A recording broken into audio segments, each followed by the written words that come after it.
कौन है रामलला की मूर्ति को बनाने वाले? क्यों उनसे ही रामलला की मूर्ति बनवाई गई? कौन है अरुण योगीराज जिन्होंने रामलला जितनी सुंदर मूर्ति बनाई कि भक्तों की आंखें नम हो गई? आइए जानते हैं अरुण योगीराज के बारे में। दोबारा बता दें कि इनका नाम अरुण योगीराज है। इनका जन्म कर्नाटका के मैसूर इलाके में हुआ। एक बड़े नाम घराने के नामी शिल्पकार के घर में इन्होंने जन्म लिया। 2 पीढ़ियां शिल्पकार का काम कर चुकी थीं और तीसरी और चौथी पीढ़ियां काम में लगी हुई थीं। जब दादा ने पोते का चेहरा देखा तो कहा, ये संभालेगा मेरी गद्दी। दादा का विचार साफ था कि इसको बनाएंगे तो शिल्पकार ही। अरुण योगीराज धीरे धीरे बड़े होते गए। ये अपने पिता और दादा की मूर्ति को बनाते देख ये भी उसी काम में लग गए। फिर एक दिन आया जब इन्होंने खुद एक मूर्ति बनाई। फिर दादा ने जब बनाई हुई मूर्ति को देखा तो आश्चर्यचकित रह गए और वो देखते ही रह गए। फिर उनके दादा के मुंह से निकला, ये एक दिन देश का बहुत बड़ा शिल्पकार बनेगा। उनको क्या पता था कि ये एक दिन इतने बड़े शिल्पकार बनेंगे कि इनकी सराहना पूरी देश कर रही होगी। जब ये थोड़े और बड़े हुए तो इनको लगा कि और भी बहुत रास्ते हैं। उसके बाद इनका मन बदलने लगा। जीवन में और भी कुछ करने का मन बना लिया। फिर उन्होंने पढ़ाई की, ग्रेजुएशन किया। ग्रेजुएशन के बाद इन्होंने एमबीए किया। फिर ये नौकरी करने लगे।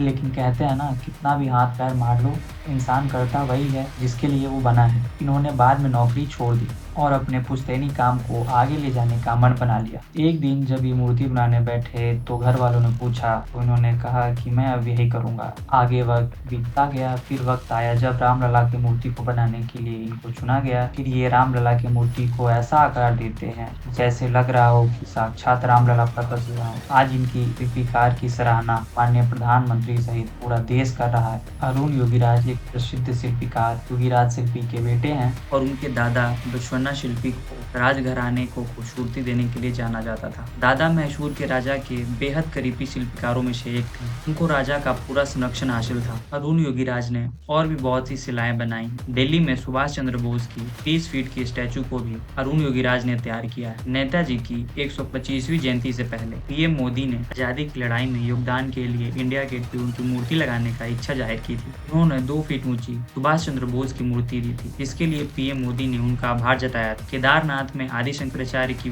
12 फीट की ऊंची प्रतिमा बनाई थी। मैसूर जिले के चुनचुनाकट्टे में 21 फीट ऊंची हनुमान प्रतिमा, डॉक्टर भीमराव अम्बेडकर की 15 फीट ऊंची प्रतिमा, मैसूर में स्वामी रामकृष्ण परमहंस की सफेद अमृत शिला प्रतिमा, नंदी की 6 फीट ऊंची अखंड प्रतिमा, मैसूर के राजा के 14.15 फीट की सफेद ऊंची शिला प्रतिमा। ऐसे ना जाने कितने प्रतिमाएं इन्होंने बनाई हैं। अयोध्या में राम मंदिर प्राण प्रतिष्ठा के लिए अरुण योगीराज की बनाई गई रामलला की मूर्ति के चयन के बाद घर वाले बहुत खुश हैं। खुशी के मारे उनकी मां आंसू नहीं रोक पा रही हैं। मीडिया वाले से उन्होंने कहा, मुझे बहुत खुशी हो रही है। काश आज अर्जुन के पिता जीवित होते तो वो और भी खुश होते। लेकिन उनकी मां के आंसू बता रहे थे कि उनके बेटे की पीछे की गई मेहनत को आज पूरा देश देख रहा है। आपको ये वीडियो कैसा लगा कमेंट करके जरूर बताएं।